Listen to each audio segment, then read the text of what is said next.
25 menit lebih baik, 30 menit maksimum. Silakan Dr. Andit. Terima kasih Dr. Sunaria. Saya akan share screen saya dulu.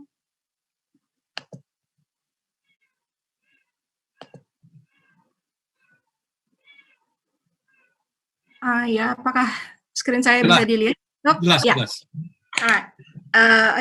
Terima kasih Dr. Sunaria, terima kasih juga kepada PIKI, Perhimpunan Intervensi Kardiovaskular Indonesia, atas kesempatan yang diberikan kepada saya untuk berbagi sedikit mengenai systematic review dan meta-analisis.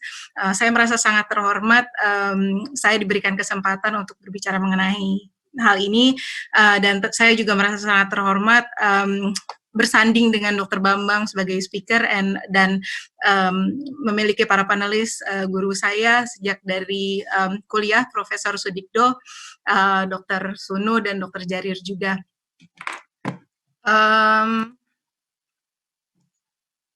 Ya, jadi hari ini saya akan mempresentasikan mengenai systematic review dan meta-analisis. Kenapa meta-analisis ini penting untuk clinical decision making, tapi sebenarnya karena hal tersebut sudah banyak diperbincangkan oleh Dr. Bambang, sepertinya saya tidak akan bahas terlalu banyak lagi mengapa hal ini penting, namun saya akan bahas lebih banyak mengenai bagaimana cara kita mengevaluasi hasil dan meta-analisis itu sendiri. Sebagai introduksi, tentu saja sebagai klinisi kita selalu berpedoman terhadap guideline dalam menentukan keputusan klinik, baik dalam diagnosis, tata cara bagaimana kita mendiagnosis maupun tata laksana pasien. Baik dalam guideline lokal maupun internasional, seluruh guideline selalu memberikan rekomendasi berdasarkan level of evidence. Ini hanya salah satu guideline yang saya ambil dari ESC tahun 2017 mengenai acute myocardial infarction. Di setiap guideline yang tersedia, semua selalu merekomendasikan kelas 1, kelas 2, kelas 3 berdasarkan level of evidence A dan B dan C seperti yang sudah dikemukakan oleh Dr. Bambang. Level evidence yang paling tinggi di sini adalah dari multiple randomized clinical trials yang berasal dari multicenter dan meta-analisis. Jadi tentu saja dalam hierarchy of evidence, kedudukan dari meta-analisis ini adalah kedudukan yang paling tinggi diterima secara evidence. Jadi outline presentasi hari ini dari saya adalah mengenai konsep dari systematic review dan meta-analisis itu sendiri, kemudian bagaimana cara mengappraise dari systematic review dan meta-analisis, bagaimana menginterpretasinya dari hasil-hasil meta-analisis, dan keuntungan serta kerugian dari meta-analisis itu sendiri. Yang pertama adalah konsep dari systematic review dan meta-analisis. Mungkin sebenarnya kita sudah tidak terlalu asing dengan istilah review. Namun systematic review ini sendiri apakah sama dengan review artikel yang biasa kita baca pada jurnal-jurnal maupun pada buku? Ternyata jawabannya adalah tidak, karena secara prinsip berbeda secara bermakna dari segi metodologi dan dari segi hasil dan bagaimana kita melihat hasilnya. Pada review artikel biasanya pertanyaan penelitiannya cukup luas, kemudian penulis tidak pernah menspesifikasikan bagaimana sumber penelitian itu didapatkan, appraisalnya variabel, kemudian sintesisnya kebanyakan kualitatif, sedangkan pada systematic review, pertanyaan penelitian yang diberikan harus terfokus. Dan sumber dan kriteria pencarian harus dilakukan secara komprehensif, karena pada systematic review ini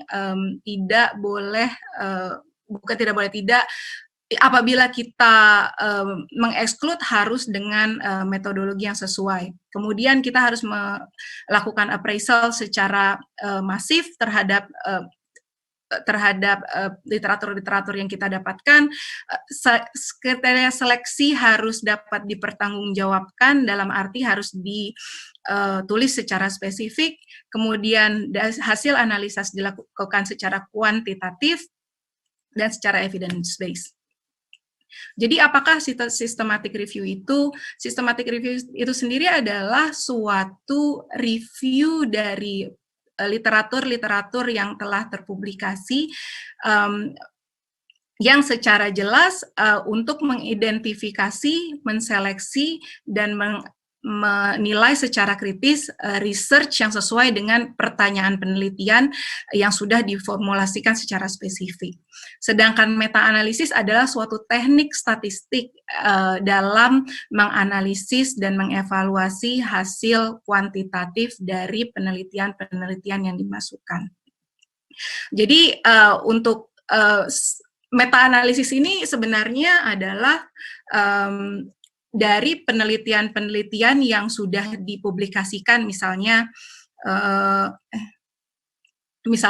penelitian yang kontroversial di bidang klinis, misalnya apakah antiplatelet apakah yang terbaik pada stable angina misalnya, atau pada acute coronary syndrome, pada penelitian-penelitian yang memiliki hasil yang bertolak belakang satu sama lain seperti yang disebutkan Dr. Bambang sebelumnya, maka meta-analisis dan systematic review ini adalah salah satu cara untuk melihat keseluruhan publikasi-publikasi yang telah ada, kemudian diolah secara statistik untuk melihat signifikansi dari positif atau negatif dari hasil studi.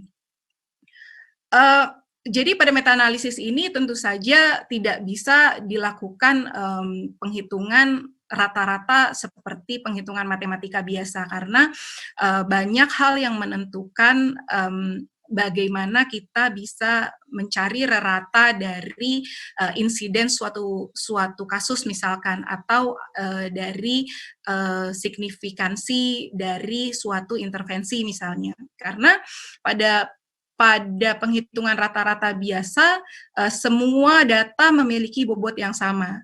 Namun pada penelitian-penelitian tidak ada satupun penelitian yang memiliki bobot yang sama. Pasti memiliki jumlah populasi yang berbeda, pasti memiliki kriteria inklusi dan eksklusi yang berbeda,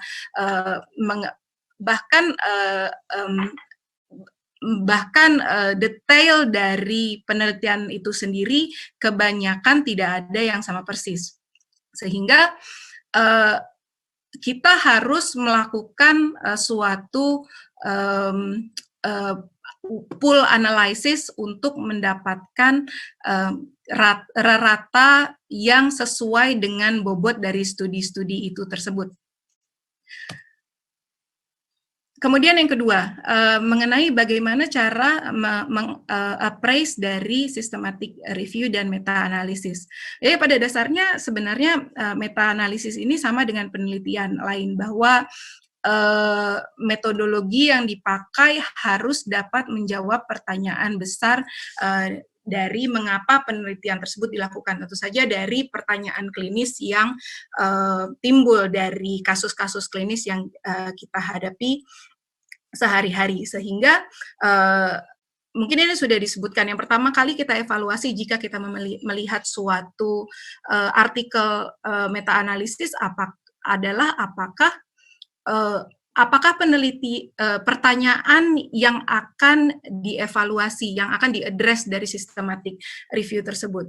Pertanyaan tersebut harus secara jelas disebutkan pada artikel tersebut dan terfokus dan berpedoman kepada PICO. Jadi P ini untuk pasien atau populasi apa yang akan dilakukan intervensi, kemudian intervensi apa yang akan dilakukan, kemudian apa yang kita pakai untuk membandingkan intervensi, biasanya terapi standar atau placebo, kemudian apa outcome yang dievaluasi untuk memberikan gambaran kepada kita mengenai benefit dari intervensi tersebut. Jadi outcome ini harus correlated dengan intervensi atau populasi yang akan kita lakukan riset. Ini adalah sedikit mengenai contoh pertanyaan mengenai PICO, misalkan pada populasi pasien dengan acute myocardial infarction, apakah intervensi early pemberian statin secara dini dibandingkan dengan placebo akan menurunkan cardiovascular mortality. Jadi jelas pertanyaannya itu populasinya spesifik, intervensinya spesifik, outcome-nya juga spesifik. Contoh lain adalah pada perempuan dengan suspected coronary artery disease, intervensinya adalah exercise echo dibandingkan dengan pemeriksaan standar exercise ECG, bagaimana outcome-nya dalam mendiagnosis significant coronary artery disease. Jadi pertanyaan penelitiannya harus fokus dan jelas. Untuk mengapresiasi ini hanya contoh ya dari meta-analisis yang pernah saya kerjakan. Jadi saya coba jadikan ini sebagai contoh dari meta-analisis yang akan kita appraise. Ini hasil forest. Biasanya dalam bentuk meta-analisis kita akan melihat hasil forest plot seperti ini yang akan kita diskusikan nanti secara detail. Yang kedua yang kita lihat adalah bagaimana metodologi yang dipakai oleh peneliti secara detail disebutkan. Jadi yang pertama adalah bagaimana mereka melakukan pencarian terhadap artikel.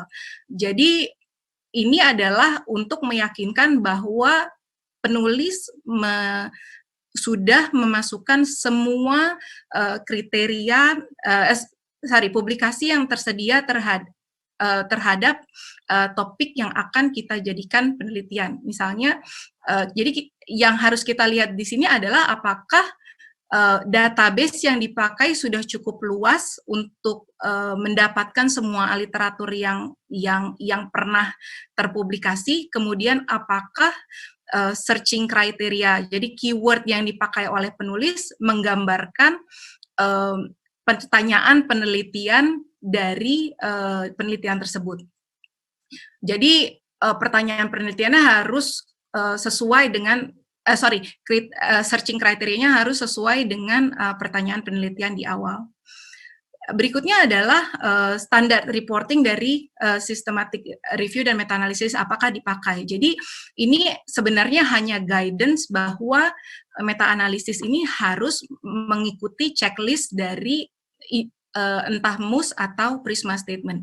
Ini mohon maaf tulisannya kecil-kecil karena saya tidak bermaksud untuk memberikan secara detail, tapi hanya bahwa detail ini tersedia dan ini harus tercakup dalam artikel yang dipublikasi.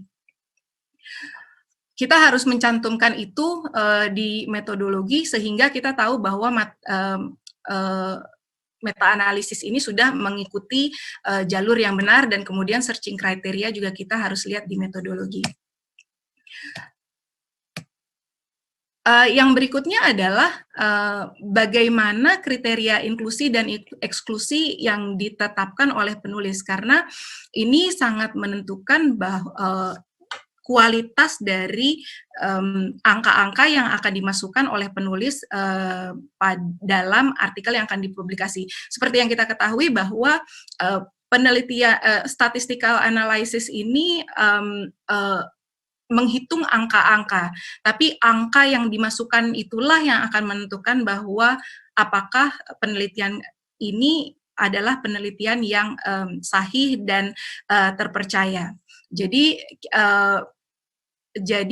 kita di sini bisa melihat tipe studi apa yang dimasukkan oleh penulis dalam analisis. Misalnya pada penelitian ini penulis hanya memasukkan RCT saja misalnya dan tidak memasukkan penelitian-penelitian observasional lainnya. Tentu saja meta-analisis yang didapatkan dari RCT mungkin lebih baik secara desain metodologi jika dibandingkan meta-analisis yang didapat dari publikasi dari level yang lebih rendah, misalnya cross-sectional atau sebangsanya. Kita harus meyakinkan bahwa kriteria inklusi kita tidak terlalu sempit sehingga populasinya tidak tergambarkan dalam kriteria penelitian kita, tapi juga tidak terlalu luas sehingga hasil analisis kita menjadi simpang siur dan tidak terfokus. Dan kita harus melihat bahwa apakah kriteria inklusi yang disebutkan oleh penulis itu menjawab pertanyaan penelitian kita. Di sini sekali lagi metodologi dalam meta-analisis ini sangat-sangat penting karena meta-analisis ini kita dapatkan dari data yang sudah terpublikasi. Jadi metodologi sangat penting karena mungkin istilah ini sudah cukup populer bahwa garbage in, garbage out. Kalau yang metodologi kita tidak tepat, yang kita keluarkan juga hanya garbage yang mungkin tidak terlalu layak untuk dipertimbangkan dalam clinical decision. Kemudian yang berikutnya adalah apakah penulis melakukan evaluasi quality assessment terhadap studi-studi yang dimasukkan. Jadi untuk menggambarkan apakah studi yang dimasukkan ini cukup valid untuk menjawab penelitian kita. Ada beberapa skor yang bisa dipakai, Equator, Stroop, Quadas, Newcastle, Ottawa, atau Cochrane. Ini berdasarkan jenis studi apa yang dimasukkan dalam meta-analisis. Kemudian berikutnya adalah bagaimana kita menginterpretasi dari hasil meta-analisis. Mungkin ini yang paling sering kita lihat. Yang pertama kita lihat apakah penulis memiliki analisis terhadap publikasi, bias publikasi. Biasanya yang dipakai adalah funnel plots. Ini adalah suatu scatter diagram yang dipakai untuk menilai apakah apakah ada tinggi risiko terhadap bias publikasi. Yang kita inginkan adalah gambar yang simetris seperti ini. Titik-titik di dalam ini adalah menggambarkan studi-studi yang dimasukkan ke dalam analisis. Jadi yang kita harapkan adalah hasil yang simetri dan semua berada di dalam segitiga. Jika hasilnya asimetris seperti ini, dengan ada studi yang berada di luar segitiga, kita harus mencari tahu apa yang menimbulkan tingginya bias publikasi pada penelitian ini. Biasanya penulis akan menulis pada limitasi dari studi. Kemudian dari masing-masing analisis, kita harus melihat apakah studi itu homogen atau heterogen. Jadi seperti yang kita ketahui bahwa biasanya studi yang dipublikasi itu studi yang memiliki strong results. Jadi studi yang memiliki hasil yang bermakna. Kalau kita lihat dari studi yang memiliki publikasi yang bermakna ini, yang tidak ditulis hanya sekitar kurang dari 10%. Sementara kalau studi dengan result yang nol, negatif result, ini yang kebanyakan dari studi tersebut tidak ditulis dan tidak dipublikasikan. Jadi ini mempengaruhi publikasi yang ada. Jadi kita di sini menilai homogenitas dari studi biasanya dengan I-square, yang dalam contoh kita akan melihat hasil dari homogenitas di sini, I-square antara 0 sampai 100%. Semakin tinggi persentase dari I-square ini menggambarkan bahwa studi yang dimasukkan dalam analisis akan semakin heterogen. Jadi semakin homogen, semakin rendah nilai dari I-square. Dan kita bisa lihat dari nilai dari p-value ini juga semakin heterogen, semakin bermakna hasil dari p-value. Kemudian dari hasil forest plot yang tersedia biasanya kita lihat studi yang dimasukkan ada di list di sebelah kiri di sini. Kemudian yang harus kita lihat adalah weight, jadi proporsi weight dari masing-masing studi terhadap analisis. Jadi kadang-kadang kita bisa lihat ada 4 studi yang dimasukkan, namun kita lihat weight dari salah satu studi mencapai 80% dari analisis. Itu berarti sebenarnya seluruh hasil dari meta-analisis ini kebanyakan bobotnya berasal dari hanya satu studi. Jadi kita berusaha melihat bahwa weight dari studi ini kira-kira kita harapkan cukup similar untuk menggambarkan bahwa masing-masing studi ini kira-kira mempunyai bobot yang sama dalam analisis. Kemudian di sini adalah hasil mean difference dan confidence interval tergantung dari jenis pertanyaan yang akan ditanyakan pada studi yang memiliki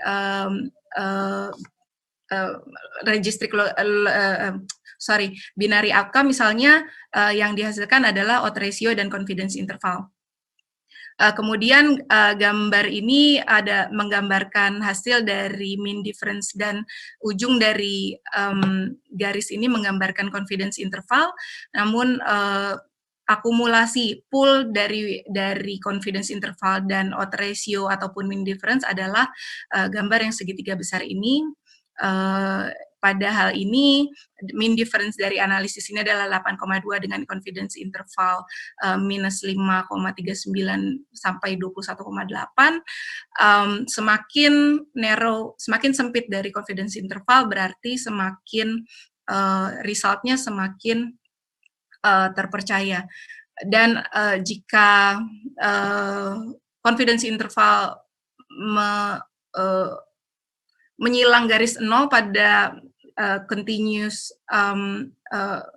pada mean difference dan menyilang garis 1 pada odds ratio seperti yang sudah dijelaskan oleh Dr. Bambang sebelumnya, ini berarti penelitian ini tidak menghasilkan hasil yang bermakna antar kedua grup.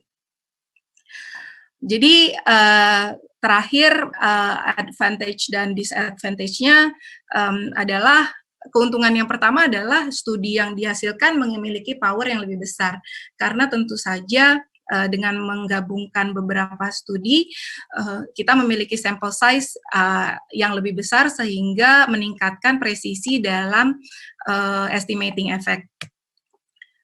Berikutnya pada systematic review dan meta-analisis ini, walaupun data yang kita ambil bukan data primer, tapi tetap reproducible karena pada penelitian ini tetap memiliki protokol-protokol tertentu yang dapat diikuti.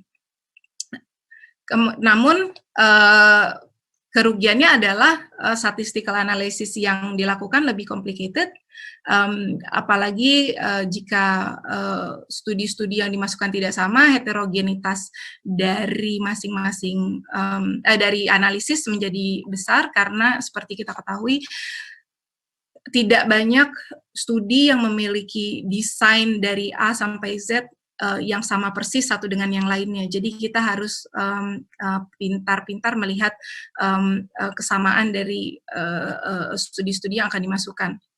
Kemudian sekali lagi karena ini bukan data primer, jadi ada studi dengan pertanyaan penelitian yang sama kadang memiliki outcome yang berbeda dalam publikasi, sehingga walaupun kita punya 10 studi dengan pertanyaan yang sama, kadang-kadang tidak dapat seluruhnya kita masukkan untuk kita jadikan analisis karena outcome yang dilihat dari masing-masing studi berbeda.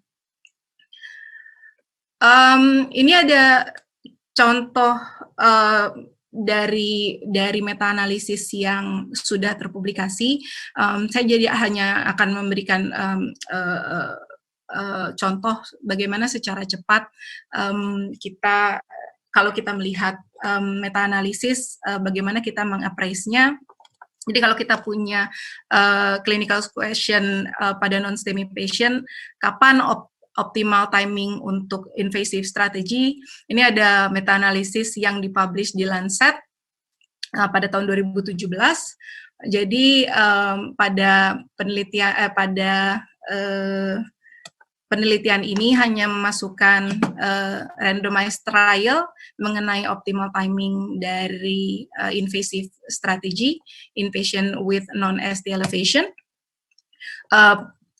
Penulis menjabarkan seluruh detail dari metodologi dari studi-studi yang dimasukkan ke dalam analisis, sehingga kita sebagai pembaca dapat melihat secara detail apakah ada persamaan dan perbedaan dari masing-masing studi yang dimasukkan. Kemudian apakah pertanyaan tersebut sudah diadres dalam systematic review? Di mana biasanya kita lihat di title atau abstract atau final paragraph dari introduction, karena kebanyakan penulis akan menulis aim of the study, yaitu pertanyaan apa yang akan dijawab itu pada paragraf terakhir dari introduksi. Jadi di sini kita lihat bahwa kita akan melihat pada pasien non-STEMI mengenai optimal timing invasive strategy dengan outcome-nya mortality benefit, dan penulis menulis secara eksplisit pertanyaan penelitian yang akan dijawabnya. Kemudian untuk yang kedua, bagaimana mereka melakukan pencarian artikel? Sepertinya pada penelitian ini cukup baik.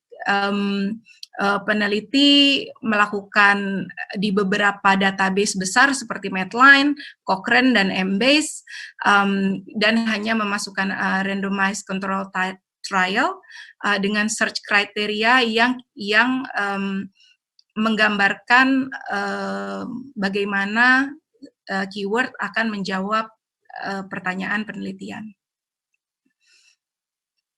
Kemudian yang berikutnya adalah apa inklusi dan eksklusi, kriteria eksklusi dan eksklusi, karena ini penulis secara spesifik mengemukakan bahwa optimal timing adalah tujuan dari penelitian meta-analisis ini. Penulis membandingkan early versus delay coronary angiography, sehingga ini terlihat representatif untuk menjawab pertanyaan penelitian. Dan penulis juga menyebutkan kriteria eksklusi dari meta-analisis ini. Maaf waktunya, Dr. Andin. Oh iya dok, ini tinggal sedikit lagi dok. Kemudian apakah studi yang dimasukkan cukup valid? Di sini penulis menuliskan Cochrane, menuliskan assessment dari risk of bias ini dengan Cochrane. Penulis secara jelas menggambarkan bagaimana penulis mendapatkan artikel sehingga mendapatkan 8 studi yang di-include dalam klinik, dan juga meta-analisis ini dapat terregister secara online di Prospero. Jadi studi ini cukup valid. Kemudian ini interpretasi dari hasil, lagi-lagi kita lihat weight-nya, di sini kita lihat sebenarnya satu weight cukup besar dibandingkan dari weight yang lain, dan juga tidak ada studi ini cukup homogen karena I-square-nya 0 dengan p-value yang tidak bermakna, dan secara overall karena ini menyilang garis 1 dan p-value lebih dari 0,05, jadi tidak ada perbedaan bermakna terhadap all-cause mortality antara early dengan delay strategy. sama dengan non-fatal myocardial infarction, outcome of non-fatal myocardial infarction, kita lihat bahwa weight-nya cukup baik di sini, dengan homogenitas yang cukup besar 65%, juga didapatkan p-value ya 0,7. Tidak ada perbedaan bermakna antara early strategy dan delay strategy.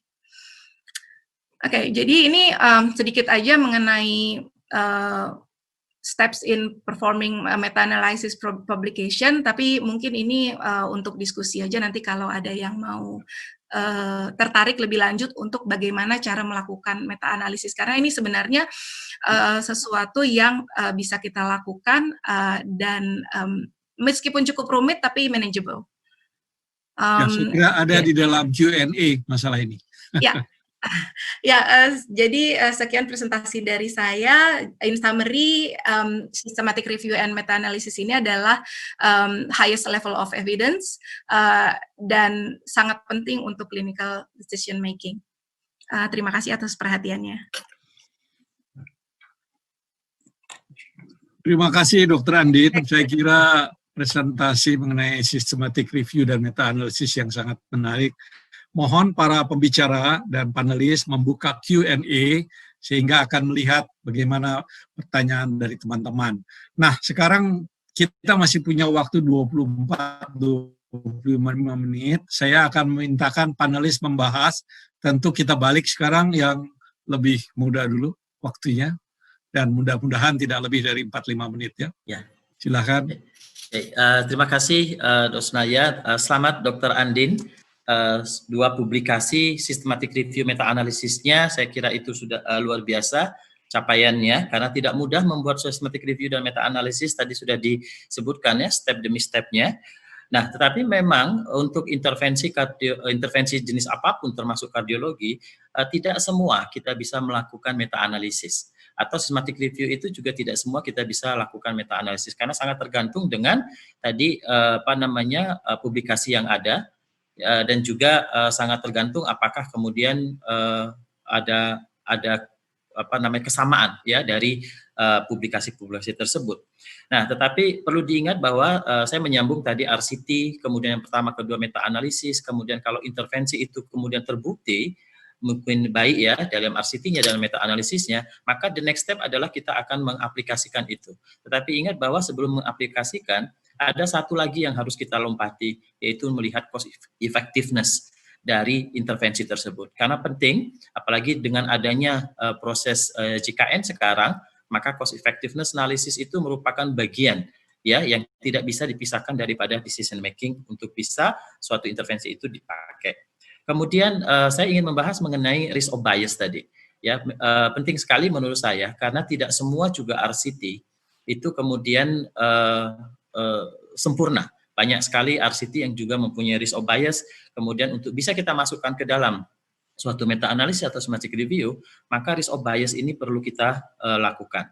Ada satu metode yang paling baik yaitu dari Cochrane untuk menilai risk of bias, tadi sudah disebutkan oleh Dr. Andin, yang sekarang sudah ada versi 2-nya, ROB2, khusus untuk yang intervensi study. Ya, tetapi tidak berarti bahwa hanya RCT ya yang bisa kita lakukan meta-analisis. Tetapi sekarang banyak RCT, misalnya untuk prognosis, yang itu berasal dari cohort study. Ya, mengapa itu kemudian bisa juga kita suatu proses analisis. Kemudian benar sekali tadi Dr. Andin mengatakan masalah weighted atau pembobotan dari meta-analisis itu. Kenapa? Karena ada suatu studi yang bobotnya itu besar sekali, yang dia besarnya bobot itu dia akan sangat besar pengaruhnya terhadap pool analisis dari meta-analisis itu. Nah, siapa yang akan mendapatkan bobot paling tinggi? Itu biasanya adalah yang mempunyai sampel yang paling besar. Jadi mengapa ini penting untuk kita perhatikan bahwa sampel yang besar itu dia akan mempengaruhi secara besar hasil meta-analisis pool analisis karena mempunyai bobot yang cukup besar di dalam analisis tersebut. Kemudian dalam melihat forest plot tidak hanya melihat tadi betul sekali pool analisisnya, diamondnya seberapa besar, tetapi juga harus melihat heterogeneity. Kenapa? Ini juga menjadi permasalahan karena bisa saja studi satu dengan studi yang lain itu mengukur outcome-nya dengan cara yang berbeda, cut off point yang berbeda, dengan alat ukur yang berbeda, dengan durasi follow up yang berbeda. Kemudian intervensi yang dilakukan, mungkin dosis yang berbeda, cara pemberian yang berbeda, kemudian lama pemberian yang berbeda. Inilah yang kemudian perlu dianalisis di dalam heterogeneity itu, bahwa apakah ini bisa apple to apple di dalam kita melakukan analisis di dalam metanya tersebut. Kemudian yang lain adalah kadang-kadang meta analisis atau statistic review itu sudah dilakukan, itu sudah ada misalnya 5 tahun yang lalu. Kita ingin menggunakan meta analisis atau statistic review itu untuk kebijakan sekarang. 5 tahun itu sudah waktu yang cukup panjang untuk bisa ada studi-studi yang lain, yang banyak untuk bermunculan. Sehingga untuk bisa menggunakan, maka kita perlu mengupdate dulu meta-analisis statistic review tersebut. Jangan-jangan ketika dengan 5 tahun terakhir kemudian kita masukkan, maka pool analisisnya menjadi beda sudah. Jadi inilah kemudian mengapa untuk bisa mengupdate atau membuat suatu decision making dari meta-analisis atau tersebut, kita harus menggunakan sesuatu meta-analisis atau paling tidak yang terkini atau current meta-analisisnya. Kemudian meta-analisis juga tidak kemudian sempurna, systematic review juga tidak begitu sempurna, sehingga kita perlu melakukan critical appraisal. Saya kira Cochrane tools, yaitu disebut GRADE, itu merupakan tools yang terbaik sekarang dipakai banyak oleh international bodies dan agency, bahkan asosiasi, untuk menilai suatu kelemahan atau kelebihan dari suatu meta-analisis. Saya kira demikian Dr. Sunaria. Terima kasih. Terima kasih. Saya mintakan waktu Dr. Sunu berikutnya. Baik, terima kasih. Mohon izin untuk sharing sedikit slide, Dok. Ya, silakan.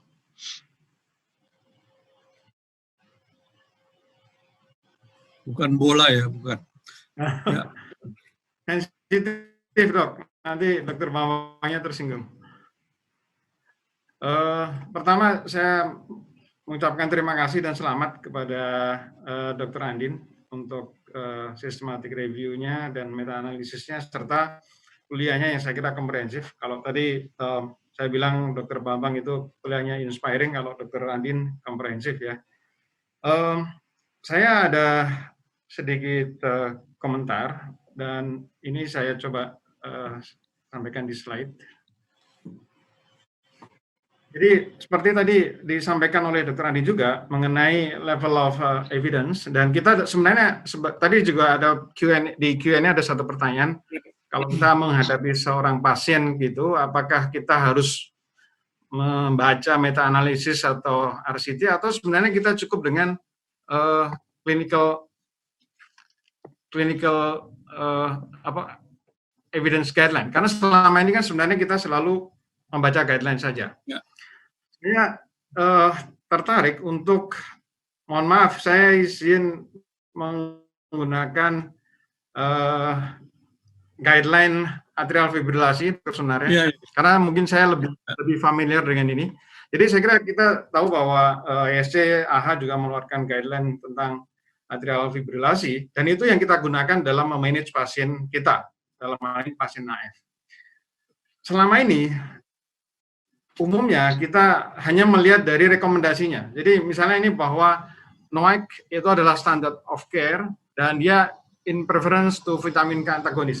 Dan kita berhenti kalau sudah kelas 1 level A, ya berarti sudah kita pakai, tidak usah memikirkan untuk membaca detail dari guideline tersebut atau detail dari meta-analisis atau klinik lainnya. Tapi kalau kita coba baca lebih detail dari guideline ESC ini, kita lihat di sini, ternyata di dalam guideline ESC mengenai NOAC in preference, ya, compare to vitamin K antagonis ini hanya mengquote satu meta-analisis, yaitu nomor 39. Ya. Ini juga kembali ke nomor 39. Kalau kita lihat di sini nomor 39 itu yang mana? Jadi dia adalah meta-analisis yang di Lancet tahun 2014 oleh Christian Raff. Dan ini yang ingin saya share di sini. Kita juga perlu membaca meta-analisis oleh Christian Raff ini. Karena kita selama ini hanya melihat bahwa, kalau kita menggunakan NOAC itu stroke-nya akan lebih baik dibanding kita menggunakan warfarin. Karena di sini kita lihat dia tadi disampaikan oleh Dr. Andin dan Dr. Jarir, dia weight-nya ke arah favor to NOAC. Tapi kita lupa, kadang kita nggak melihat ini. Nah, inilah yang tadi disampaikan bahwa di sini ada yang disebut dengan I-square. Dan kita lihat bahwa I-square-nya 47%. Jadi ini saya kira satu hal yang baik.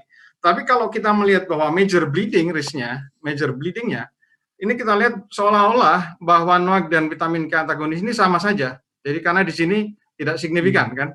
Tapi kalau kita perhatikan lebih lanjut dari meta-analisis ini heterogeneity-nya tadi beberapa kali disampaikan oleh Dr. Andi dan Dr.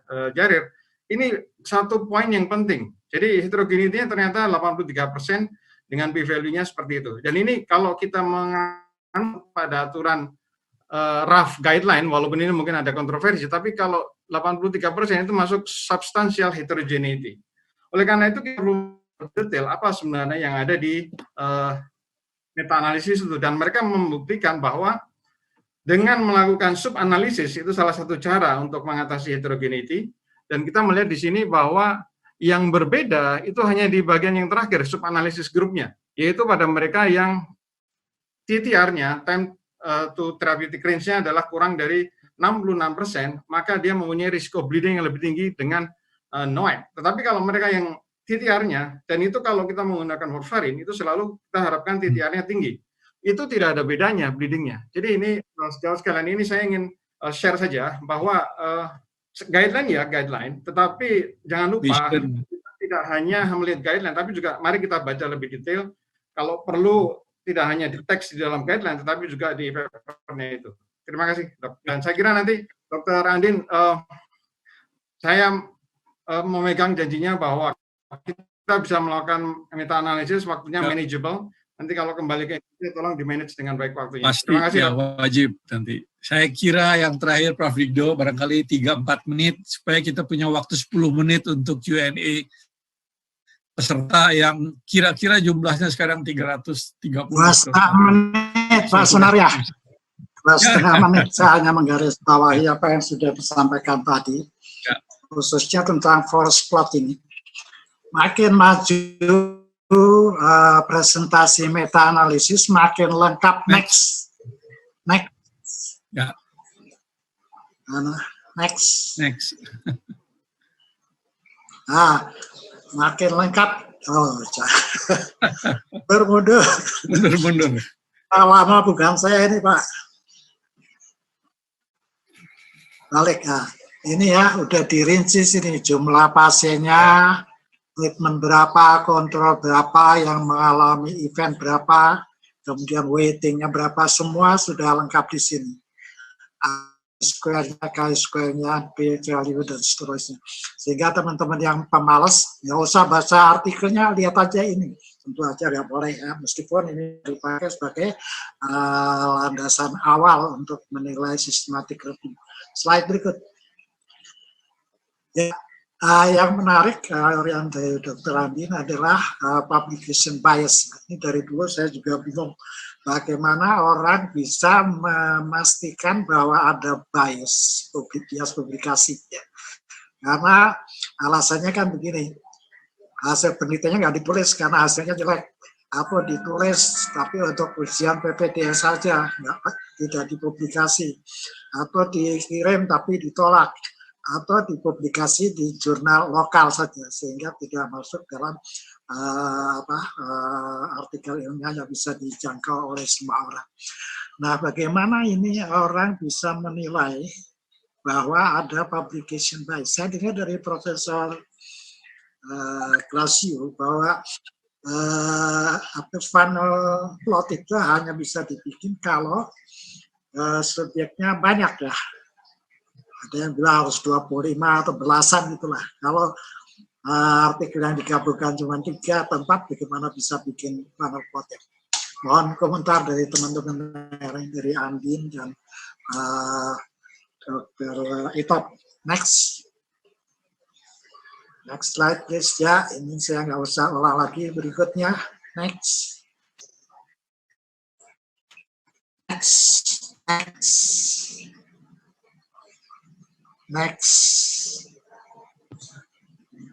Ya, next. Nah, ini saya ingin memperlihatkan ini.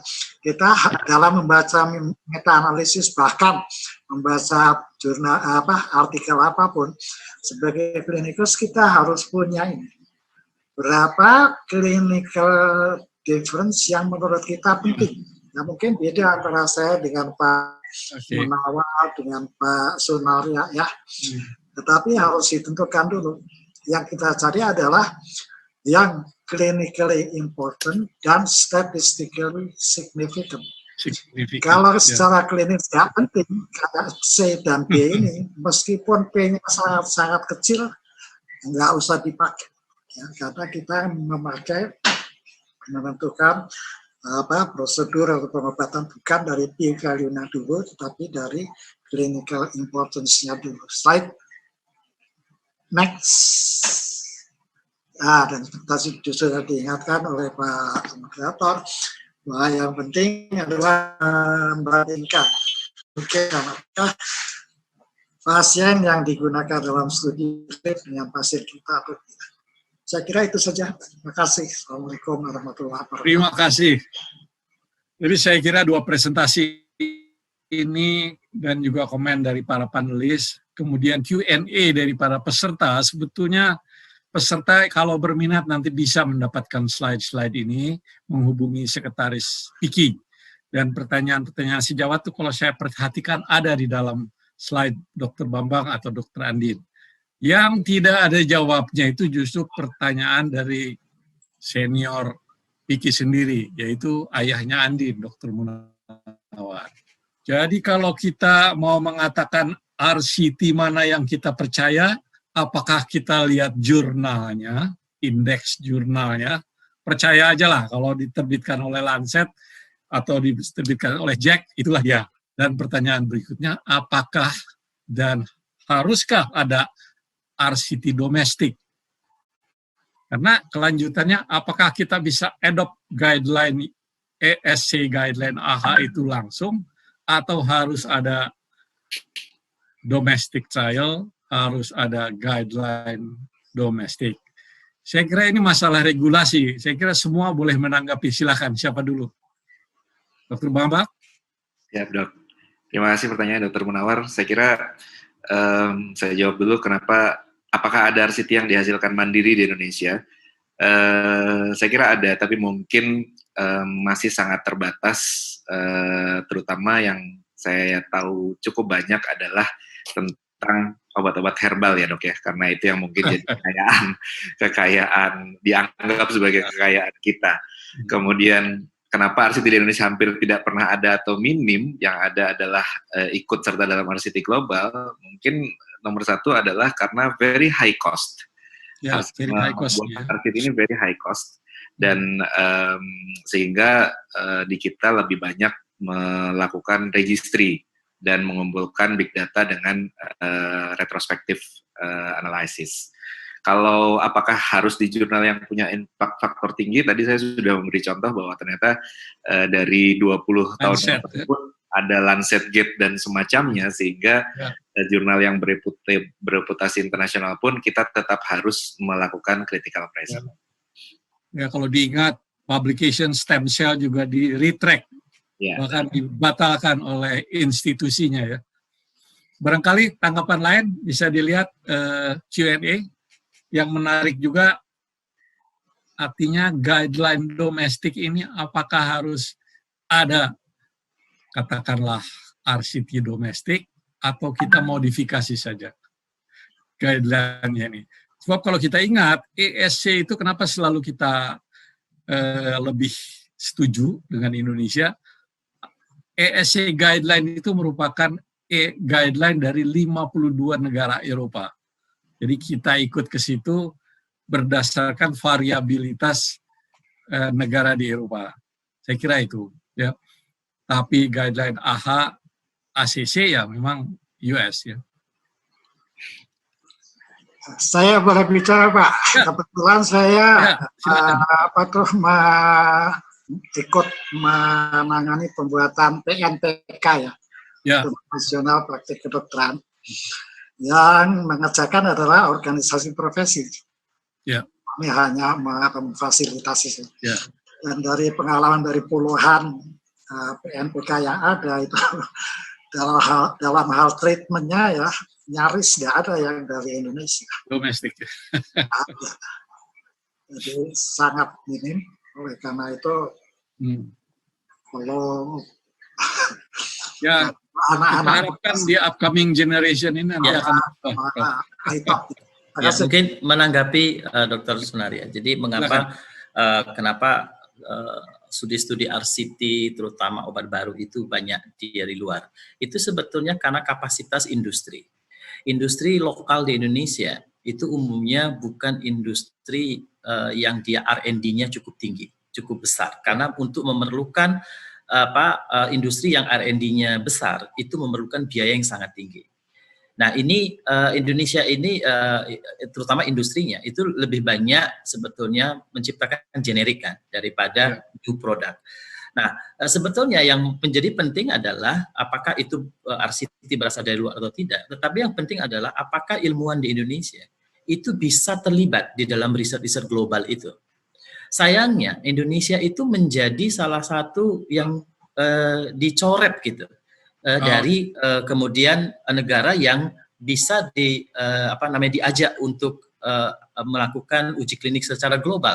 Saya banyak sekali, mengapa? Karena saya banyak berkecimpung di bidang RCT sehingga sangat mengetahui hal itu. Hal itu terjadi yang pertama masalah kapasitas dari peneliti, di mana peneliti dianggap tidak punya waktu untuk kemudian full time untuk melakukan riset RCT. Karena terus terang RCT itu sangat rigid. Karena memerlukan suatu standar yang high, international standar yang sangat tinggi, dan seterusnya. Sehingga memerlukan resources yang sangat tinggi. Itu yang pertama. Yang kedua adalah, biasanya mereka menginginkan itu sampel yang diambil, itu dilakukan di dalam pemeriksaan dalam satu tempat. Mengapa? Karena mereka akan mengontrol kualitas dari pengukuran sampel tersebut. Yang ini agak susah karena Indonesia itu tertutup untuk bisa mengirimkan sampel ke luar negeri. Menurut saya bottleneck itu tuh ada memang, Dr. Sunaria dan teman-teman, kita perlu pahami. Sehingga ini yang kemudian mengakibatkan selalu tidak hanya di bidang kardio, saya juga di kanker dan sebagainya, kita selalu sangat meminta Indonesia kenapa ya nggak menjadi bagian global. Vaksin juga sama. Indonesia kenapa ya nggak menjadi bagian dari pengembangan vaksin global untuk RCT-nya. Kembali lagi, bottleneck ini yang mungkin masih perlu kita perbaiki. Ya, gitu. Ya, saya kira kita mengalami bahwa laboratorium kita yang berserakan pun kalau kita tampilkan untuk research global atau regional nggak masuk ya. Saya kira kita masih punya 3 menit untuk panitia mengucapkan terima kasih yang sebesar-besarnya kepada Ibu Dian dan Pak Gamal dari AstraZeneca yang mensupport acara ini dengan tujuan yang sangat mulia dan bagus ke depan, bahwa program fellowship training ini tidak usah diperdebatkan lagi dengan SP2. Yang penting konten, skill, dan knowledge bisa mencapai medical scientist dan skill prosedural yang sama. Yang masalah tentu bahwa program SP2 di bawah universitas dengan lama, pendidikan yang sudah ditentukan sekian lama, termasuk juga biaya finansial sekian lama, sedangkan program fellow yang diorganize oleh society, kolegium ini adalah mengejar kebutuhan dengan waktu yang sesuai. Barangkali dari panitia bisa menampilkan slide terakhir. Seperti kita ketahui, kita harus berakhir 2 jam persis. Silakan Pak Indra, slide terakhirnya. Saya mengucapkan terima kasih sebesar-besarnya kepada Dr. Bambang, Dr. Andin, Prof. Digdo, Dr. Sunu, dan Dr. Jarid Atobar atas partisipasinya di acara PIKI ini. Sudah tentu kita akan mengundang pada kesempatan yang akan datang. Kuat dari Dr. Arwin bahwa kita harus bertanggung jawab terhadap kredensial yang kita miliki. Selamat sore, wassalamualaikum warahmatullahi wabarakatuh. Sampai bertemu di acara minggu depan. Terima kasih. Terima kasih. Assalamualaikum. Terima kasih Dr. Sunaria. Terima kasih. Ya. Terima kasih semuanya. Assalamualaikum warahmatullahi wabarakatuh. Prof. Digdo. Terima kasih, Prof. Terima kasih, Prof. kasih Dokter Sekali Sunaria. lagi Andin, kapan pulang Andin? Apa nggak mau pulang? Wah, nanyanya di sini lagi, Dok. Ya, Kayaknya supaya kita didengar tuh, Dok, semua mau orang. Ya, oke. Terima kasih, Dokter Sunaria. Baik, ya sampai ketemu. Terima kasih banyak, Dok. Sehat, Dok.